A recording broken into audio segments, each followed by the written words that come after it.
petite leçon sur le wok. Le wok, pas l'ustensile de... Non, parce que voilà, pas l'ustensile de cuisine Alex. Être woke. Alors je n'emploie jamais ce terme, mais on va parler de ça. Et il faut savoir regarder ce qui vient saper la démocratie et saper la République. Le wokisme est clairement cela.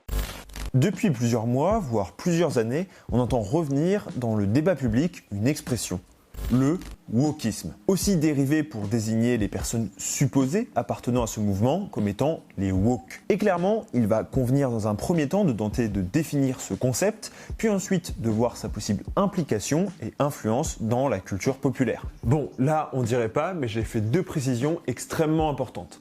La première, c'est qu'on va pas s'intéresser au bien fondé, ni même à la légitimité et au fondement même de l'idéologie supposée woke. Et deuxièmement, on va uniquement étudier son influence sur la pop culture, donc sur la culture populaire, les œuvres partagées par le plus grand nombre, et non pas sur la politique ou la société, même si ça va avoir une influence, évidemment. On va le voir notamment dans les présidentielles, où à mon avis, ça va être un sujet.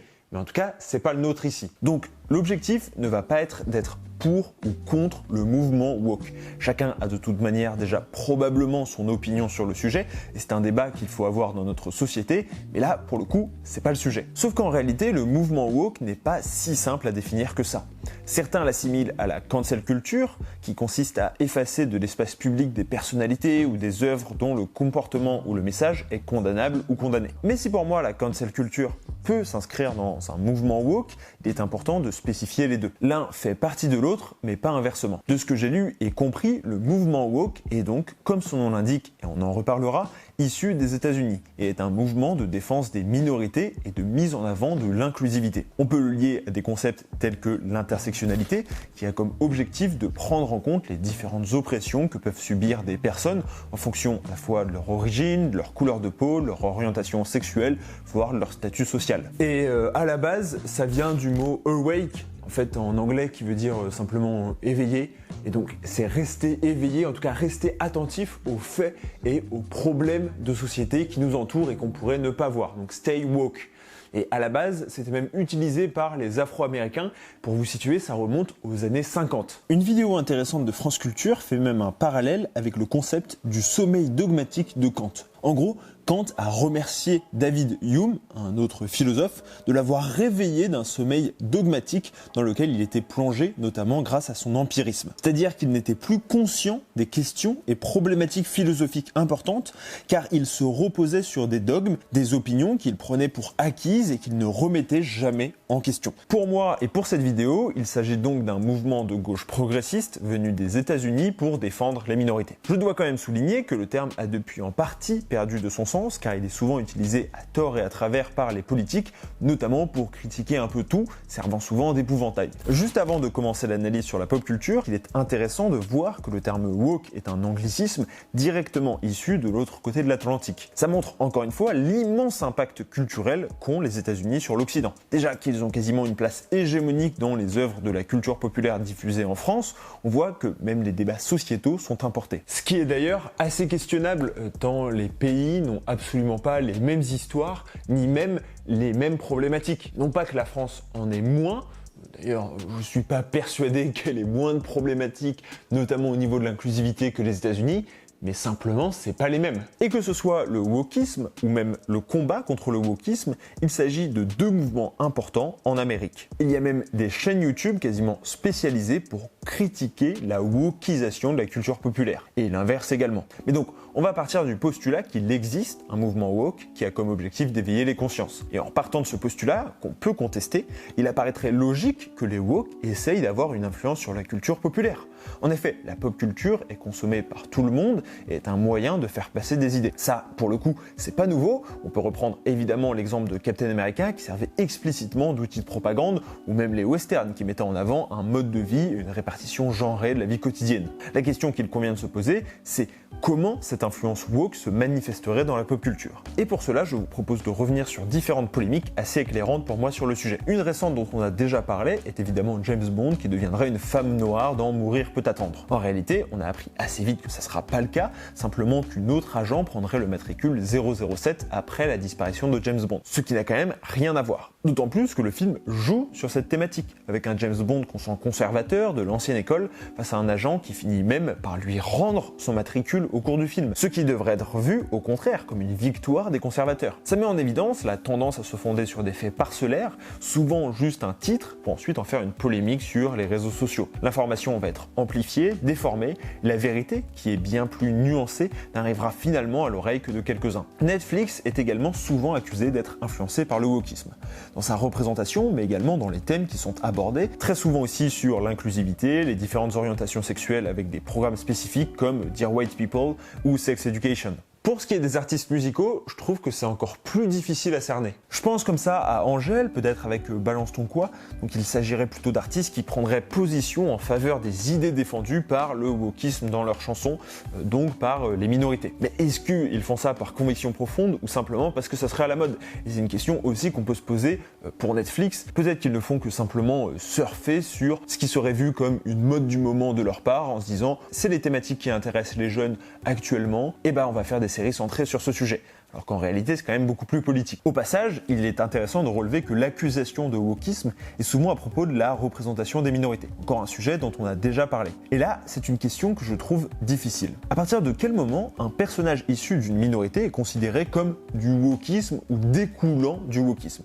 À quel moment on considère simplement que c'est un personnage logique et cohérent et qui est là parce que le scénario en a besoin? Pour prendre un exemple qui me parle, quand je vois Miles Morales, qui a été introduit par Marvel dans les années 2010, justement pour ramener plus de diversité, je n'y vois pas une ingérence dévastatrice du wokisme, mais au contraire, un nouveau personnage frais et intéressant. Pas pour rien qu'il est le personnage principal d'un des, si ce n'est le meilleur film Spider-Man. Il y a aussi le cas des anciennes œuvres, comme le livre d'Agatha Christie, Autant en emporte le vent ou même Peter Pan, qui ont désormais des messages de prévention avant ou même un changement de titre. Personnellement, je ne vois pas trop le problème de mettre une indication poussant à remettre une œuvre dans son contexte. Ça peut couler de source pour certains, mais pas forcément pour d'autres. Et surtout, ça paraît logique que des studios n'aient pas envie d'être associés à des œuvres considérées comme stigmatisantes aujourd'hui. On peut alors se demander si on ressent effectivement l'influence du wokisme, puisqu'il a l'air d'exister, et puisqu'il a tout intérêt, comme je l'ai dit, à influencer la culture populaire, et qu'il semble quand même plus ou moins l'influencer, et c'est assez normal à partir du moment où il s'agit d'un phénomène de société, c'est normal qu'il influence la culture populaire. Et du coup, pour vérifier ça, j'ai mis en place un protocole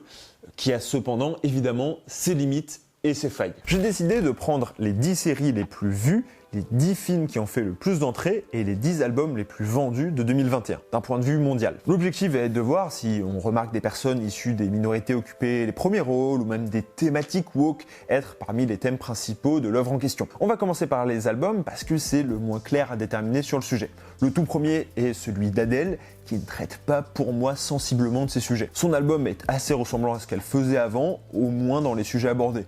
Donc même si on peut y voir une influence du wokisme, pour moi ça me paraît étonnant dans le sens où elle a sorti il y a quasiment 10 ans un album qui était plus ou moins similaire. Pareil pour Ed Sheeran qui est 2e et 7e du classement avec Equals et Divide. On retrouve aussi d'anciens artistes comme ABBA, Queen, Elton John ou Fleetwood Mac, dont la musique est, je pense, pas particulièrement influencée par le wokisme du coup. Enfin, il y a Olivia Rodrigo, Dua Lipa et Dave, qui sont des artistes émergents dont certains thèmes peuvent plus ou moins se rapprocher des idées progressistes.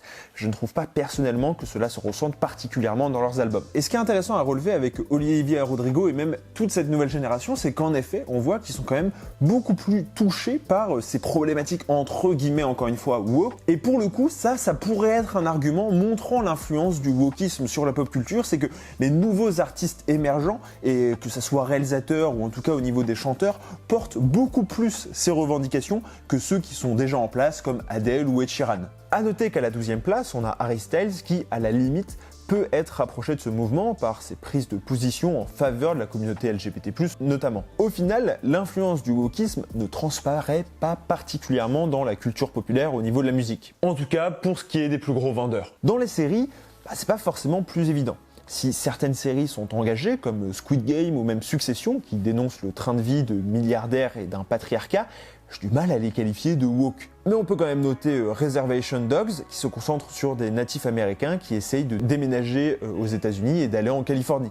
Ça peut plus ou moins se rapprocher d'une idéologie woke, puisque ça met en avant des minorités dans la difficulté de leur train de vie et dans leur vie quotidienne. Mais pour le reste, on a WandaVision, Ted Lasso, Midnight Mass, Station 11, Mayor of Eastwood, What We Do in the Shadows ou encore You. Et pour moi, aucun de ces programmes ne semble vraiment influencé par le wokisme. Enfin, on va finir par les films, dont j'ai volontairement enlevé les films chinois car ils ne sont pas vraiment concernés par le phénomène. Et encore une fois, c'est compliqué de conclure à l'influence du wokisme. Celui qui a tout explosé, c'est évidemment No Way Home, qui ne semble pas avoir particulièrement d'idéologie politique à faire passer. Mais même derrière, que ce soit Mourir peut attendre, comme on l'a vu, Fast and Furious 9, Venom 2, Godzilla vs Kong, Shang-Chi ou même Dune, ça paraît pas évident. Les seuls à la limite, c'est Eternals, qui a le premier couple gay du MCU. Enfin bon, pour le coup, c'est pas un élément central et ça paraît juste assez naturel. D'ailleurs, j'avais souligné à quel point c'était bien d'avoir de la représentation et qui était pour le coup une vraie bonne représentation. Et Black Widow, qui a un discours aussi sous-entendu sur le patriarcat et sur la place de la femme dans la société. Après, on reste quand même chez Disney, donc c'est toujours très léger. Bref, cette longue liste est loin d'être exhaustive et peut-être pas assez représentative de l'ensemble qu'est la culture populaire, qui regroupe évidemment plein de sous-catégories et plein d'œuvres qui ne sont pas aussi populaires que celles que j'ai citées. Mais selon moi, ça dit quelque chose de l'état de notre culture populaire, puisqu'il s'agit quand même des œuvres qui la dominent. Et on voit donc qu'il est difficile de conclure à l'influence concrète et matérielle du wokisme. Pour moi, il faudrait qu'on le voie dans au moins 25% des œuvres. Et pour autant, et il faut être clair sur ce point, cela ne veut pas dire qu'elle n'existe pas. Tout d'abord, car c'est un mouvement récent dont la portée doit se mesurer sur plusieurs années. Ensuite, car le changement de conscience voulu par ce qu'on a défini comme les woke ne passe pas forcément par un changement brutal et complet de la culture populaire. Mais ce que je trouve frappant dans ce débat, notamment au niveau culturel, c'est que ça montre à quel point chacun applique un prisme de pensée sur la culture populaire qu'il consomme. On va projeter nos envies, nos peurs, nos revendications sur les œuvres partagées de tous et dont l'objectif est de rester le plus large possible justement. Certains vont donc y voir l'apparition du wokisme qu'ils redoutent et qu'ils combattent. Au contraire, pour les autres, il ne s'agira que d'un moulin à vent et les opposants ne seraient que des Don Quichotte en puissance, persuadés de combattre un mal qui en réalité n'existerait pas. Et là, je sais très bien ce que vous vous dites. Vous êtes là en mode oui, ok, il va encore nous expliquer que la vérité est un peu entre les deux et que c'est un juste milieu. Mais non, en fait, pas du tout. En fait, je pense que les deux parties ont raison et ont leur raison. Oui, je pense qu'aujourd'hui, un mouvement progressiste de gauche issu des États-Unis influence notre société et notre culture populaire pour plus d'inclusivité, mais aussi avec des dérives comme on l'a vu sur la cancel culture ou comme on le voit parfois dans les soucis de représentation et de quotas. Certains y verront un mouvement naturel des choses, un progrès bienvenu, d'autres au contraire un renversement de la société qui pourrait lui être fatal. Il faut juste se rendre compte à quel point on parle parfois de personnes qui ne vivent plus dans le même monde, n'ont plus les mêmes informations. Avec les algorithmes et les recommandations, il est devenu impossible de trouver un terrain de discussion ou de débat tant les positions sont polarisées. Je ne dis pas qu'il faut une entente sur le sujet, mais là on est arrivé à un tel point qu'on n'arrive même plus à savoir de quoi on discute. Ça me fait penser au film Invasion of the Body Snatchers, dont je parle souvent, qui était une métaphore de la paranoïa envers les communistes dans l'après-guerre aux États-Unis. J'ai l'impression qu'on revit un peu ça. On voit des woke partout, ou alors on n'en voit nulle part. Et surtout, il est désormais de bon ton de juger un mouvement en prenant les cas les plus extrêmes, en les extrapolant et en les dénonçant. On avait vu le même phénomène sur la cancel culture. Du coup, ça évite tout débat de fond sur la manière dont notre culture populaire, la culture commune qui nous unit, doit et peut évoluer en fonction des évolutions de la société. Et dans une certaine mesure, on peut même se demander si cette polarisation et cette personnalisation des contenus, elle va pas tout simplement mener à la mort de la pop culture. Et je suis quasiment persuadé que le wokisme n'en sera pas le principal bourreau.